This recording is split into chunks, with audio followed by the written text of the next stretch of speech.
Hey everyone, welcome back to the lab. In this video, we're going to be talking about Mini Metro and 5 beginner tips to reach the top 10% on the leaderboard. So Mini Metro is a fun little optimization game. The mechanics are very simple. You move passengers through your subway system, but it quickly ramps up the complexity until your subway system falls apart. Now, over time playing this game, I've developed some simple scalable systems that have consistently placed my subway systems in the top 10% of each map. So in this post, I'm going to share some tips so that you can too.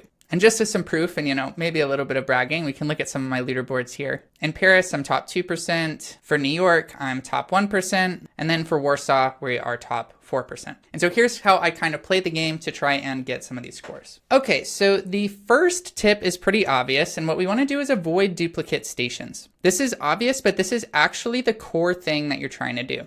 So don't do this, do this. And so the core optimization problem in Mini Metro is how to connect stations together so that you remove passengers from the system as fast as possible. Because really the only way to lose is if your passengers stay in one place in a crowded station for too long. So if we can keep removing them, that never happened. Now the twist is that passengers can only leave the system on their target station shape, which means they have some conditions for them to actually be removed from the system. And so we can kind of model the station shapes like this. So we might have squares, we have some triangles, some circles, and then you're always going to have some uniques that probably only appear once in the system. And we know that passengers will never spawn on a station shape that matches their target because then they just disappear. They wouldn't ever actually appear here. And so connecting the same station shape multiple times effectively means these passengers can never leave the system for this part of the route, because even the first one in a chain, it's only going to get things that don't match its own shape. And so if you have 2, 3, 4 connected, then that's a bunch of wasted time where no passengers are leaving the system, which we don't want. And so in general, we want to avoid linking the same station shapes multiple times in a row, even if that means making your train line a little bit longer or a bit more convoluted. And this is because we're really not thinking about the efficiency of our train going around in a loop. What we're actually thinking about is the throughput of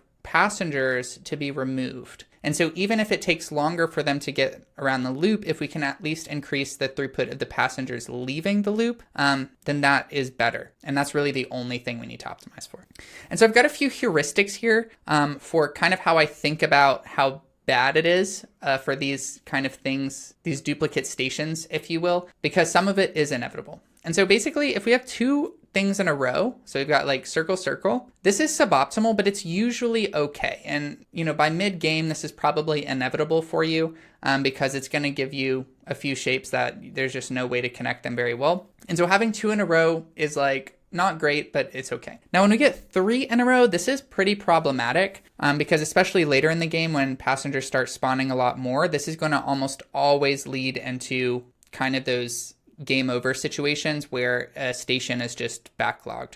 And so one of these might not hurt you, but if you have a few, that's definitely problematic and is going to hurt your system overall. Now, if you get 4 or more in a row, then this is going to be a game ender. And so basically all games end because they have some section like this. Because 1, it's super inefficient, and 2, you're going to have to spend a lot of resources to try and cover that with more trains or more ghost lines or something like that, which is going to prevent you from being able to do it in the rest of the line, and that's eventually what's going to lead to game over for you. Okay, the second tip is to prefer loops to point-to-point lines. So we don't want to do just point-to-points. I mean, with 3, it doesn't really matter, but if like one of these, A to B, instead we want to do a loop whenever we can. And so most beginners draw point-to-point lines. And this is kind of how I started. This is how everyone I've seen kind of just starts. And it makes sense because this is how we actually see real world lines. Whereas very not often for you to see a circular train. Usually it's always going to be point-to-point.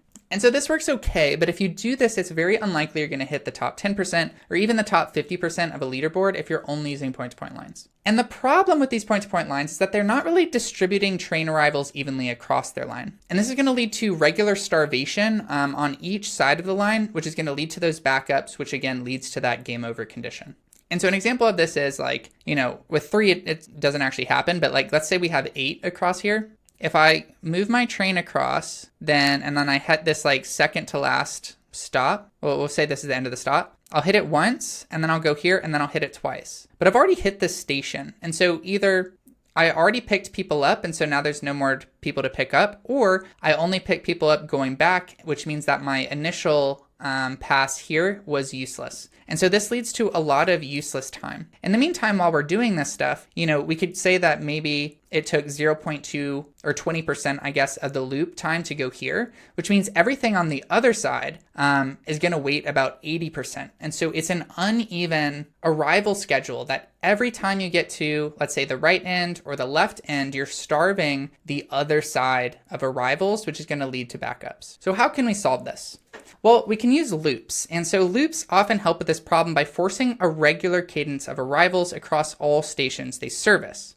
And so this often allows them to service more stations more efficiently, thus freeing up resources to use in the rest of your system. And so as this one's irregular and like each time it goes to the other side, we have like an 80% wait. Here, it's always just 50%. Right? And because of this, we can actually make this a lot larger. Often about like, I don't know what the math is, but like if this is like 50% of whatever the unit that they can have, and we can get up to 80%, theoretically we can make this about 60% larger, probably hit about 60% more stations with just one line, with one loop, with the same chances of backup as this one, because the wait time is evenly distributed across all of these guys. And then the other benefit of loops is that every station shape is in front of the train, and so the pickup algorithm uses this to determine if passengers should be picked up, and so this helps us ensure that passengers regularly get moved from station to station. And so kind of what I was saying here is like sometimes you will only pick them up on this way, or sometimes only this way, and this is going to be dependent on what the algorithm sees is in front of them, because only these end shapes are there, which effectively means that one stop here is often useless. It's just a waste of time for you to go there anyway. Whereas here, everything is in front of it. And so every time it's hitting a station, it's just going to be greedy and trying to pick up all the people. And now this leads to like, you know, its own suboptimal things later in the game, but this is going to get you much, much farther than these point-to-points. Okay, the next step is going to be to prefer line connections on unique stations. And so here we have two loops, two different lines, and we're going to try to connect them on the most unique station that we have, you know, within reason. And so each map has its own probabilities for what station shapes will appear, and each game is randomized, so the station shapes and locations that you're going to get in a given game is going to be different. But what is true in every game is that some station shapes will be more common than other ones. And so in general, the distribution of station shapes is going to be something like this, from most common to least common. So it's going to be circles are the most common, then triangles, then squares, and then uniques, where you'll only ever have one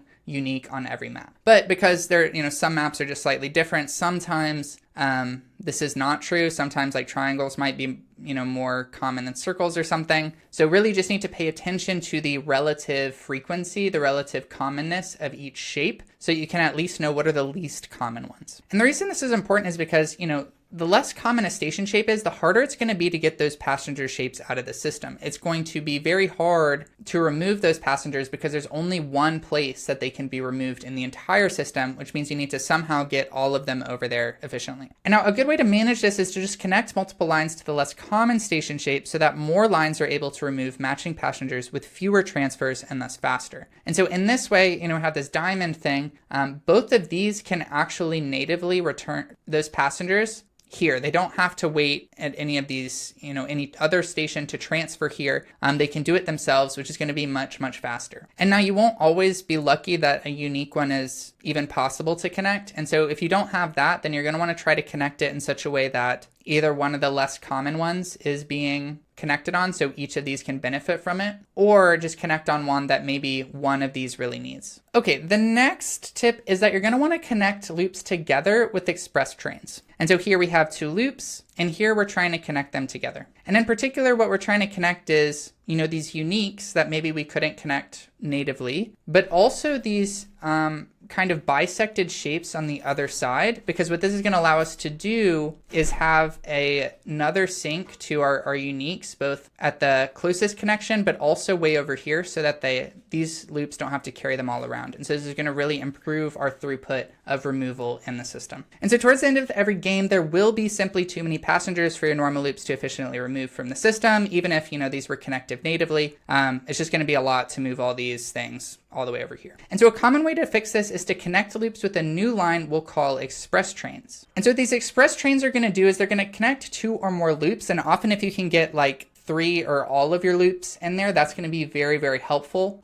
for improving the throughput of the whole system. And what they're going to try to do is they're going to hit several uncommon station types to try and quickly remove passengers from systems. And so obviously we want to hit uniques, but sometimes we're going to want to hit something that maybe would be beneficial. Like this one doesn't have a triangle. A triangle is usually common, but it's not common in this line. And so we're going to want to connect that so we have a sink for these. That is very efficient. And then the other thing is what I was talking about earlier, where we want to bisect these loops if we can, if it's useful, if it's reasonable. And that means just connecting both sides of the loop. And so this is going to allow, if we're going this way, these guys to be dropped off here, if that is going to be more efficient than going all the way around. Because if they get full and they go all around, that's going to lead to starvation. And so doing these bisecting often helps the loops remain effective later into the game. Okay, and now the last tip is to use ghost lines generously. So ghost lines are an oft overlooked gameplay mechanic that really sets most players apart from those climbing the leaderboard. It's so good that it actually feels like cheating. So those who don't use it will almost always lose out to those who do. And so what is a ghost line? So a ghost line is basically a temporary line you put down to move passengers from A to B. I typically try to do a one station to another station ghost line. Anything more complicated and you're kind of losing the power of ghost lines. So it's really just A to B. That's it.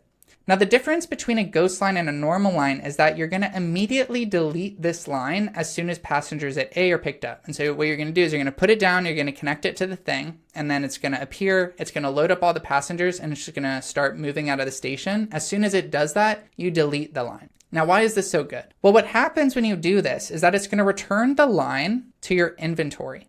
But that line that was moving passengers is still on the map. And so it's still relieved the pressure from A, that station you started at, and it will transport them to B. And this is going to allow you to quickly, efficiently, precisely target, stations that are maybe overloaded and move them to another station that's useful, usually a place to remove those passengers, but sometimes just to a junction so that other lines can pick them up. And this is going to allow you to relieve pressure from all of those, backed up stations, which is how you lose the game. And so this is going to be able to ward off those end game conditions for a very long time. And so when you look at games that actually end up in the top 10%, they're going to be using ghost lines very, very generously. And so obviously you can't do this on extreme mode where like once you put a line down, you can't move it. But this is for normal mode. This is how those games get so high. And you'll find that like even in the latter half of a game that's targeting this kind of top percent, you're going to spend a lot of time doing ghost line management. And because, near the end of the game, it's just going to be impossible for the lines to keep up. And so that's what's going to keep you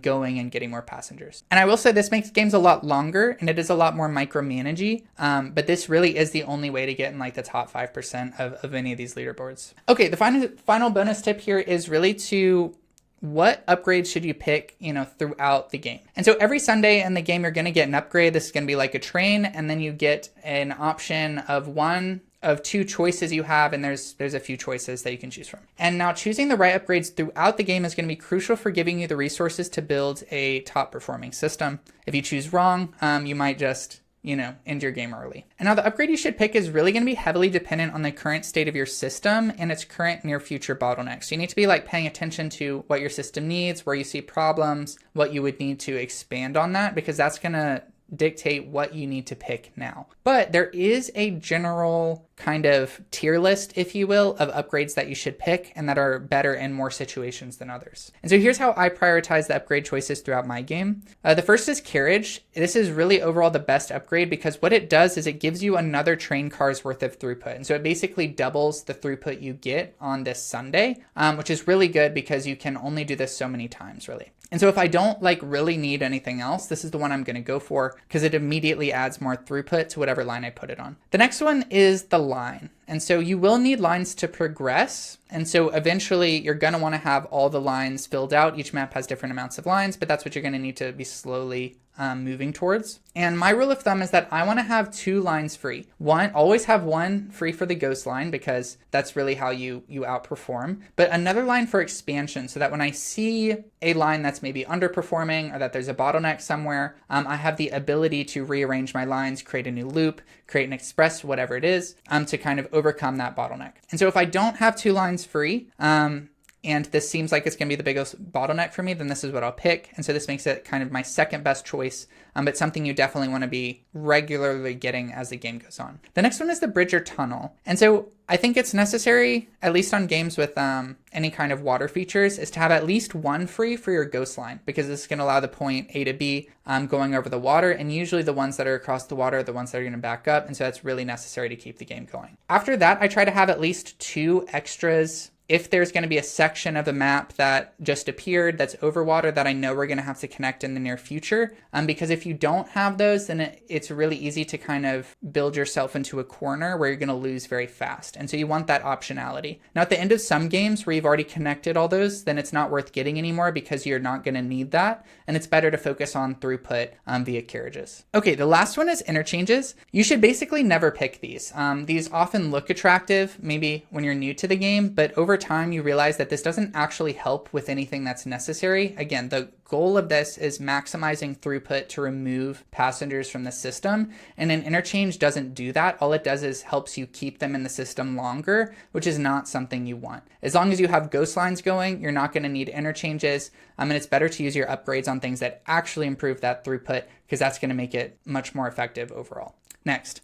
Hopefully these mini Metro tips help you improve your own systems. Now remember that every game is different, so sometimes you're going to get some really bad shapes and locations. That's just how RNG works. And so sometimes you'll need to replay the same map a few times before you get like an actually good result. That's okay. These games are short, so it's always worth another try. If you like this video, you might also like this Zona Machine, Solo's Lynels, and Zelda Tears of the Kingdom. If you're into Pal Worlds, you might be interested in how to breed pals 400 times faster and avoid hundreds of hours of grinding. And if you're into Kenshi or base building in general, you might be interested in this early game automated money farm, getting you 4K gold per game day. That's it for this video. Thanks for watching, and I'll see you in the next one.